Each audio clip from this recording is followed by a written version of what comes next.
Hello again. Let's continue with our lecture. We have learned what time value for money is, and we have learned to appreciate the power of compound interest. We have learned that cash flows at different points in time cannot be directly compared with each other. They need to be brought to the common denominator, to their present value in today's terms. We have learned that time value for money implies that money available at present time is worth more than the same sum in the future. In other words, this implies that we need to discount future cash flows in order to calculate their present value. We have learned the formulas for compounding, which allows us to convert present cash flows or the initial starting capital into some future cash flows. We have learned how to use these formulas to calculate future value of the present sum based on the investment period and investment return interest rate. In compounding, we've taken some initial capital, which is worth a certain sum in today's term in period 0, and applied our compounding factor in order to calculate its future value, how much it will be worth in the future. These are the slides which we've covered in previous video lessons. Now we have also need to learn what discounting is, which is the opposite to compounding. Compounding converts present cash flows into some future cash flows. It calculates their value in some point in the future, while discounting does the opposite. It converts future cash flows back into today's value, back into the present cash flow in today's terms. Let's have a look at the appropriate formula. First of all, we will learn how to calculate the present value of a lump sum investment. Present value shows how much a certain cash flow received in the future will be worth in today's terms. And the formula which we'll be using will look like this. The present value is equal to the future value, future cash flow, divided by the discounting factor, 1 plus interest rate raised to power n, which is a number of periods.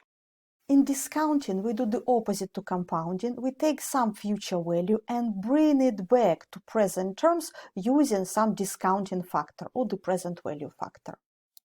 In other words, these two formulas will basically describe the same thing. They will describe the relationship between future and present values. However, we'll just apply them differently. These are probably the most important formulas in finance, and you do need to memorize them. To calculate future value, you take present value and multiply it by your compounding factor. And in order to calculate the present value, you do the opposite. You take the future value and divide it by the discounting factor. The variables are the same in both of these formulas, and both formulas can be derived from each other. Here, n is, as before, the number of periods between now and some future payment, and I is our interest rate or discount rate in this formula. This is the rate of return on investment which you can reasonably expect to achieve by investing the same amount in the same market environment with equivalent amount of risk. What is your next best alternative? How much you would be able to earn elsewhere? If you weren't investing in this particular project, how much you would be able to get? Our discounting formula shows how much you would be willing to give up today in order to receive this specific cash flow exactly n years from today. We are talking about a lump sum investment just at the moment, so we are talking about a single cash flow. Discounting cash flows allows you to be compensated for having to wait to receive your money because you are delaying your consumption. You will receive this cash flow at some point in the future, which is less desirable compared to the present payment. It also takes into account the risk of making this investment, because by delaying this payment, you are dealing with some uncertainty and risk that you might not actually be paid. Discounting allows you to take this into account. How will it work in real life? A very simple example. How much money do you need to deposit to a bank account now in order to receive £50 exactly 1 year if the current interest rate is 5%? How much do you need to invest now? Very simple. Apply the formula. Future value, future cash flow is going to be £50. Your interest rate is 5%, 0.05, and number of periods is 1. You are getting this payment in 1 year. It implies that now you will need to deposit £47.62. You can check that this number is indeed correct by doing the opposite. If you invest this amount now at 5%, you apply the compounding formula. This will be your initial invested capital, your principal. This will be the interest which you will earn on this investment during this year, and you will end up with £50. This is your deposit, this is your accrued interest, and your final payment is going to be £50. This is how it will work. Another example, how much money do you need to deposit now in order to get £50 in 2 years' time at the same interest return? So we want to get £50 in 2 years. How much money do we need now? In order to answer this question, we will apply our present value formula, our discounting formula. Future cash flow is £50, interest rate is 5%. We use the discounting factor with power 2 now because we're talking about a payment in 2 years' time. In other words, we divide £50 by a larger number, which will give us £45.35. This cash flow in a more distant future will be worth less in today's terms compared to the cash flow which we've just analyzed in the previous example. A cash flow 1 year from now would be worth £47 in today's terms, while this cash flow will be worth only £45.